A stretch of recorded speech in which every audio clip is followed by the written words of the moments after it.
There is one small line sitting on your dating profile right now that quietly makes good men over 50 swipe past you, and it has nothing to do with your age or your looks.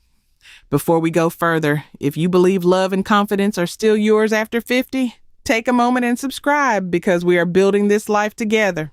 So let me paint you the scene.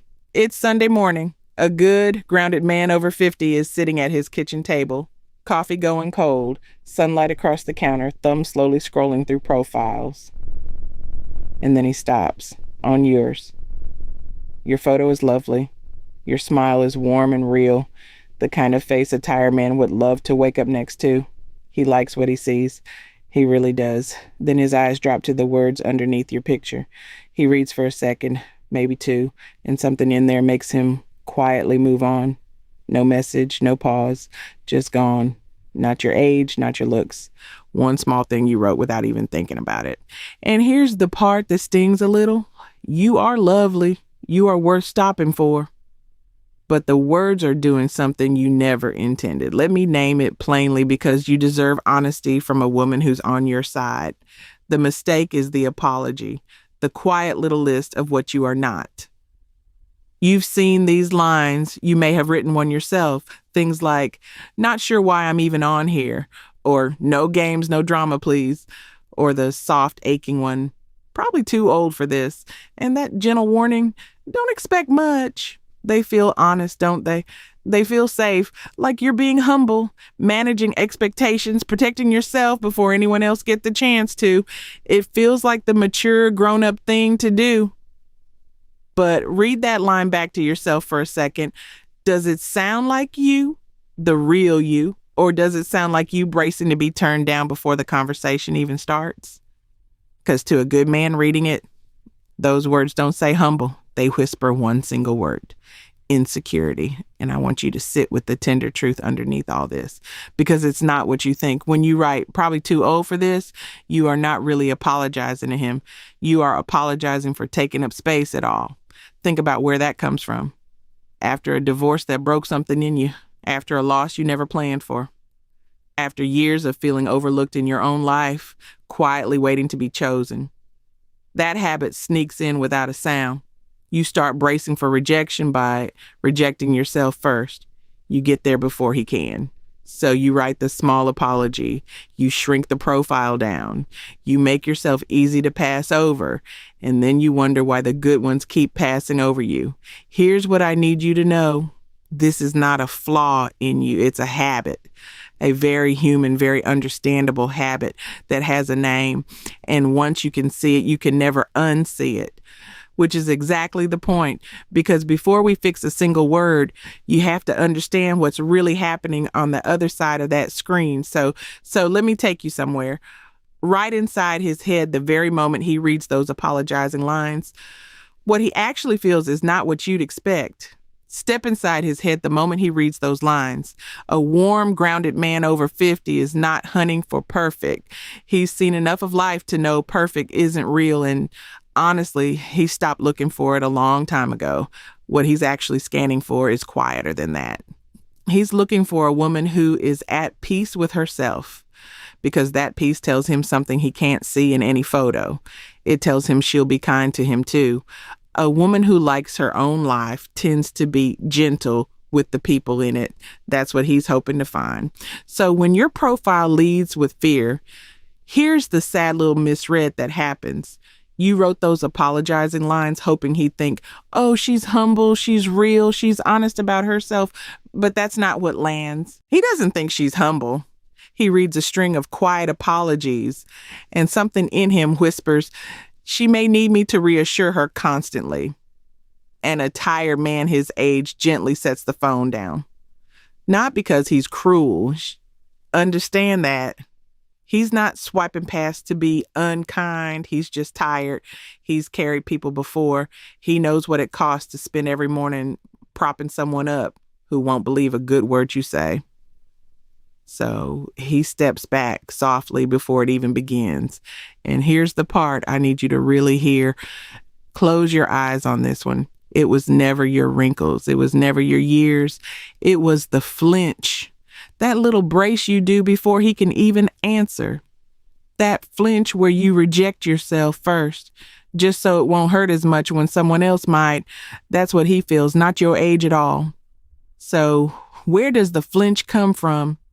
Nowhere shameful, I promise you. After a divorce that left you doubting everything you thought was solid, after a loss that hollowed out the house, after years of feeling overlooked, invisible in a room, passed over like you weren't even there, you learned to guard your own heart the only way you knew how.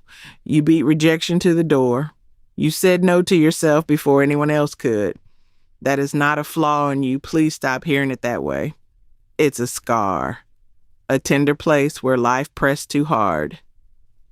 And scars, my love, can be softened.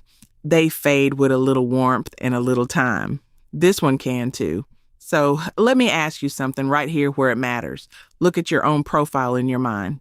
Read it slowly the way he would. Is there a single line that shrinks you? One little sentence that makes you smaller than you are? Tell me in the comments where you are on your journey and which of these words you've written before, because you are not alone in this. Not even close. If this is landing for you, take a second and subscribe so we can keep going together. There's so much more I want to walk through with you. Now you've seen the flinch for what it is. You know it isn't your fault and you know it can heal. So the only question left is the good one. What do you do instead? Because there is a fix. A self-respecting one, and it is beautifully simple. You replace every apology with one real warm thing you love about your own life.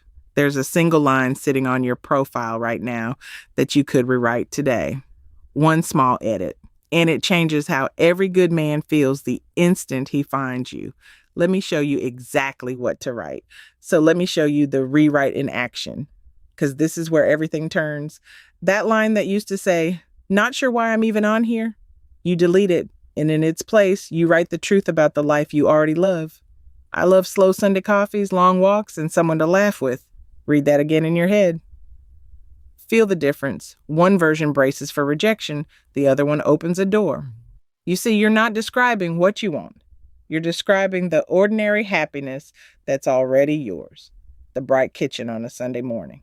The walk through the park when the sun's out and your shoulders drop. The friend who makes you laugh until your coffee goes cold. That's not a wish list. That's a woman with a full life inviting someone to join it. And here's why it works, my love. You're not performing. You're not pretending to be younger or smaller or anyone but you. You're simply standing tall and letting the real radiant you be seen. There's no mask to keep up, no shrinking to manage. Just you at ease in your own life. Now remember that man on his Sunday morning, scrolling, pausing, quietly swiping past the ones that lead with fear. When his eyes land on your words now, he doesn't feel a woman apologizing for taking up space. He feels a woman at peace with herself, and that peace tells him something powerful. It tells him you come to love from fullness, not from fear. You're not looking for someone to fix you or fill you. You already have a life you love and you'd simply love to share it. That is magnetic. That is exactly what draws an emotionally mature man closer, because he can finally exhale. And as you open your heart again, let me hold your hand for one honest moment. A good man moves at a respectful pace. He gets to know you. He's patient. So if someone rushes you, floods you with flattery in the first 3 days, or ever asks for money, that is not love. That's a warning. You protect your heart every single time, and you never apologize for the boundary.